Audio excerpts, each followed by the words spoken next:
Je voulais vous présenter cette boîte à histoires. C'est la boîte à histoires de Marceau. Il l'aime beaucoup et je trouve qu'elle est parfaitement adaptée aux petites mains, aux enfants les plus jeunes, parce qu'il n'y a pas de boutons, il n'y a pas vraiment de réglage compliqué à faire pour trouver une histoire. Elle est un petit peu magique, je vais vous montrer pourquoi. D'abord pour l'allumer, pas de bouton comme je le disais, mais il faut la secouer 3 fois avec la face du lion sur le dessus.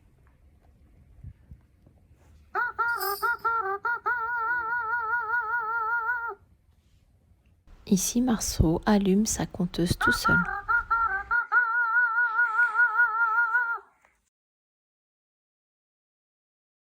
Ensuite, pour choisir une histoire, on choisit une des faces et on secoue face vers le haut. Une souris verte qui courait dans l'herbe, je l'attrape par la queue, je la mange. Promenons-nous dans les bois pendant que le loup n'y est pas. Pour régler le son, on tourne à gauche pour baisser, on tourne à droite pour augmenter. Il joue longtemps avec les vagues, puis porté par l'eau, il descend doucement. Il écoute le silence et admire le spectacle. Ouais, farandole. On n'y met pas de casque sur cette boîte, mais on peut régler le volume de la boîte sur son ordinateur pour que l'enfant puisse la coller sur son oreille et entendre l'histoire au creux de son oreille. Ce qui est super également avec cette boîte, c'est qu'on peut La chèvre et les 7 chevreaux. y enregistrer nos propres histoires. De l'empereur. Et ensuite, Bonjour Bernard. choisir la face Pas Bernard. sur laquelle on enregistre sa voix. Ici, c'est moi qui raconte une histoire à Marceau. Je lui lis le petit livre « Je ne m'appelle pas Bernard ». Je m'appelle pas Max. Je m'appelle pas Basile. Ben, comment tu t'appelles alors?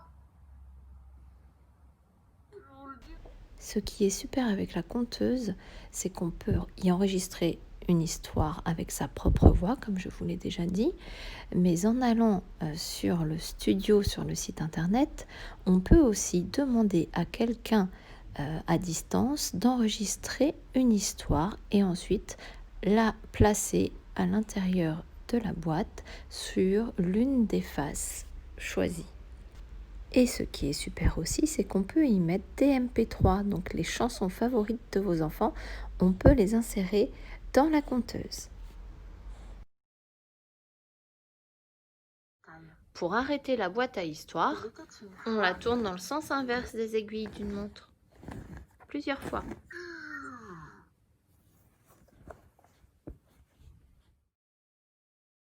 Pour insérer des histoires que l'on lit à son enfant ou alors des MP3, on a un petit câble que l'on met dans la bouche du lion et que l'on branche à notre ordinateur. Ensuite, on se rend sur le site de la conteuse merveilleuse et on clique sur le club joyeux.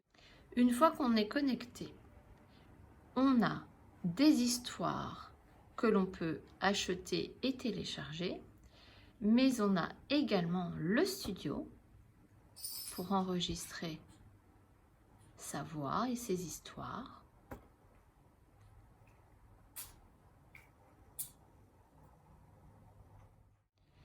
On a également la moulinette et c'est ici que l'on insère les MP3, les CD.